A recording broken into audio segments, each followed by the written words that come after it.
What if the fight against evil wasn't just a battle? It was your entire identity. Buffy the Vampire Slayer redefines the supernatural teen drama by giving us a heroine whose real struggles weren't just monsters she faced, but the life she never got to live. Buffy wasn't just another girl with powers. She was chosen, forced to carry a legacy built on sacrifice, isolation, and the slow erosion of everything that once made her feel normal. Beneath the vampire lore and end of the world stakes is something far more intimate, a meditation on the cost of growing up while holding the weight of the world. This isn't a story about slaying vampires or demons.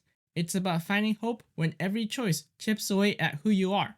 Through 7 seasons of grief, friendship, betrayal, and redemption, Buffy explores how hard it is to protect others without losing yourself, and why in the end, your humanity might be the most fragile thing of all. So if you're new here, make sure to hit the subscribe button and check out my other videos after this one. And follow my new Substack in the link below for more personal reviews on the TV shows that I watch. And now, without further ado, let's explore Buffy the Vampire Slayer. Chapter 1. When high school is hell, literally. When you think about high school, what do you remember? Sure, some of you might be younger and are still not in high school, but honestly, the truth that many probably will say is that it was hell. Compared to the friends you made and the moments you shared during high school, the rest of it, in one word, is hell.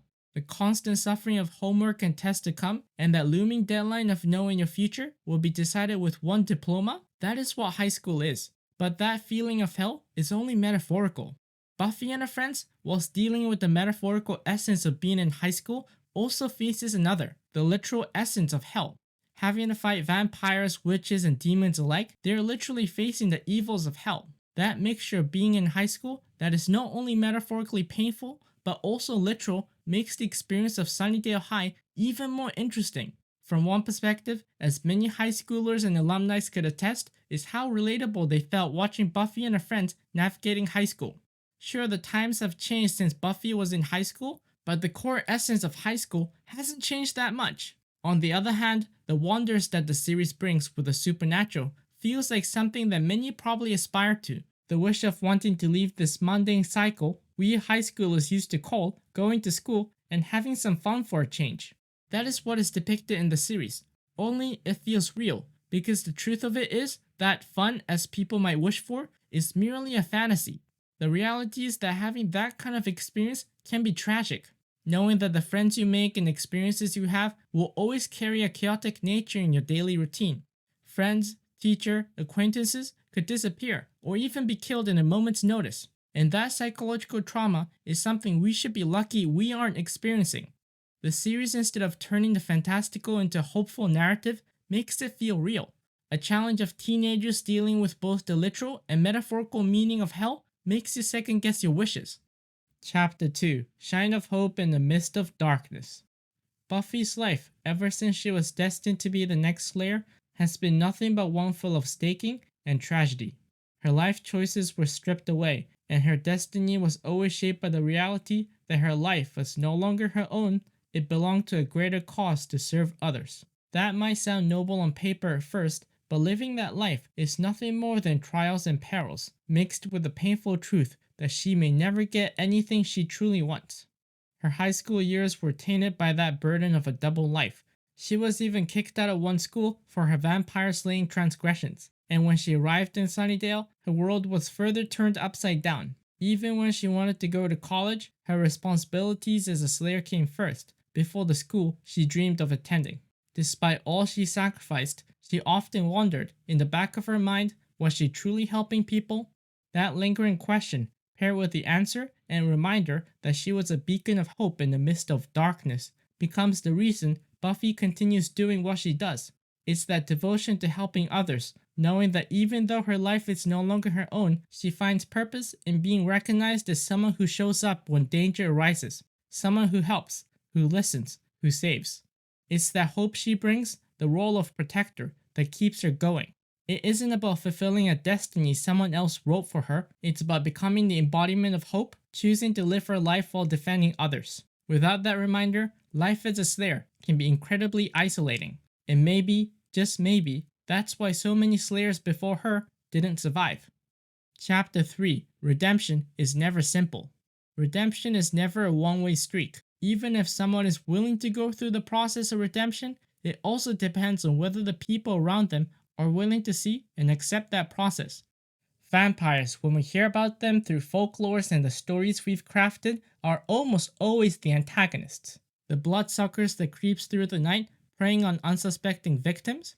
And while that holds true in many cases, the series manages to bring a more nuanced narrative when it comes to vampires. Characters like Angel and Spike stands out from the rest. Unlike other vampires in the series, their stories are well crafted. We see them at their worst, but we also witness their attempt to change, to become better, even in the face of fear and mistrust from others.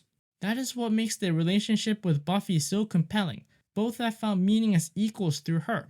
A vampire slayer and a vampire willing to coexist to fight the necessary fight, that's a far more interesting dynamic than simply having Buffy and her friends be the sole protagonist, who, while flawed, have never done anything nearly as dark as what vampires are capable of. Their redemption arc parallels Buffy's own growth as she transitions from a teenager into an adult, navigating a world shaped by the supernatural. It's the acceptance and willingness to understand one another that holds the narrative together. Instead of seeing them as irredeemable monsters, Buffy recognizes something more in them. Angel's redemption is rooted in a curse. He is given back his soul, which sets him on a path of guilt and atonement, only to find that true happiness could cost him everything again.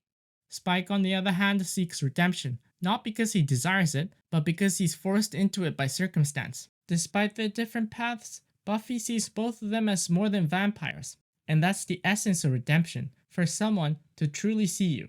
Chapter 4: Responsibilities of Life in the Supernatural.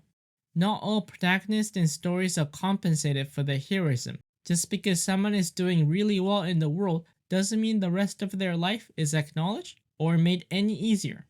The responsibilities of everyday life, financial struggle, job stress, or even the complexities of relationships are still there, piled on top of the burden of saving the world.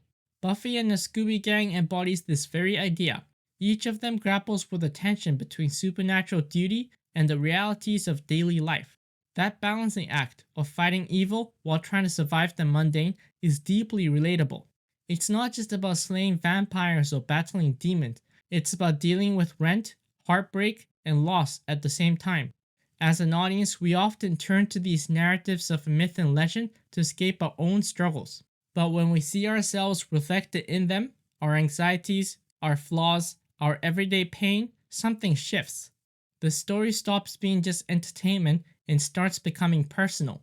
Those small grounded moments makes the world feel real. When issues like money troubles or addiction are woven into these larger-than-life tales, they remind us that even the greatest stories have a human core. Some narrative serves purely as escapism, but others like Buffy offer reflection and resonance. Over time, Buffy's journey alongside the rest of the Scooby Gang has matured. It evolved from the angst of adolescence to the hard realities of adulthood, financial instability, grief, loss to love, and existential dread. And in that evolution, the show doesn't just ask us to escape, it dares to impact us in a way that no other medium quite can. Chapter 5: The Cost of Your Humanity. Stories written of old, about folklores and legends, about the destiny of a hero, rarely showcase the human side of the character. We're only left with the wonders and greatness that these characters have done, not the struggles they go through. And that might be comforting for some, knowing that there were people in the past who too had imagined beings who could inspire us, like they had done in the past with their own heroes. But in reality, the cost that comes from all these heroics is their humanity. Buffy Summers is forced to undergo the same type of archetype, framed by those who had read about the Slayers, who believes that all they're beholden to is being the Slayer. That means slaying vampires, demons, and other supernatural entities while also training to become the best version of a Slayer they can be, because in the end, most Slayers are left with one fate: death. The Watchers, who constantly seems to know much about what destiny a Slayer should and shouldn't have, misses the point entirely.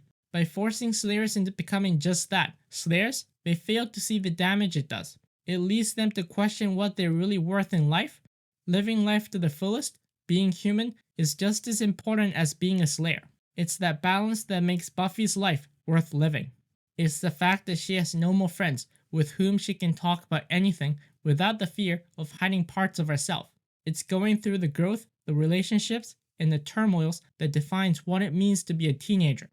This is why, compared to other Slayers we hear about, especially from the Watchers, Buffy's journey is different. She knows her responsibilities, yes, but she also understands that balancing those with her personal life is key to happiness. Because we as the audience see what happens when there's none of that balance. It's that humanity that keeps you motivated to embrace the responsibility and destiny that is written for you.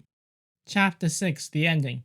Buffy Summers and her Scooby Gang face many antagonists after her arrival in Sunnydale.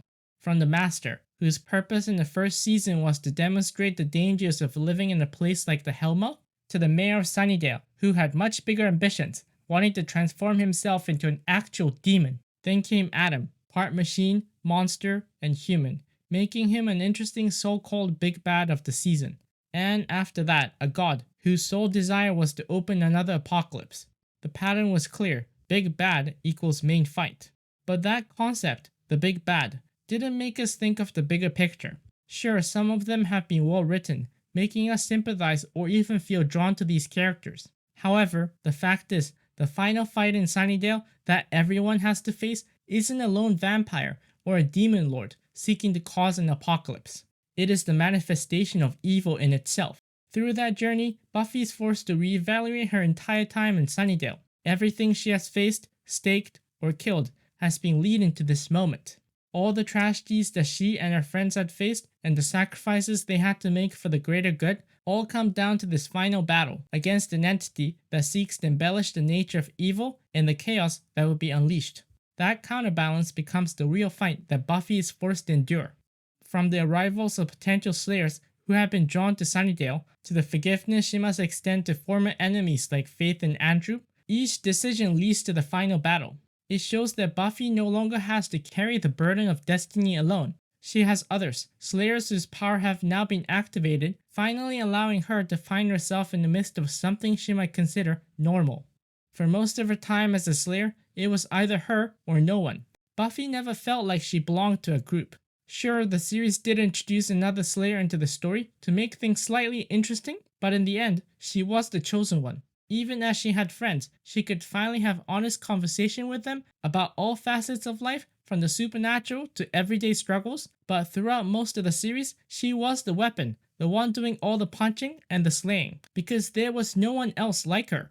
That weight of destiny has now transformed into something else, something new. The fate of evil as we once knew it has been shifted, changing the future forever. And for the first time in her life, Buffy Summers didn't have to be the only one holding the line. She could finally just live. Well, that was then. Her adventures continued far beyond Sunnydale, especially in the comics and the podcast. But that's a story for another time. Thank you for watching this video. If you liked it, leave a like, subscribe if you're new, and I'll see you soon in the next review episode.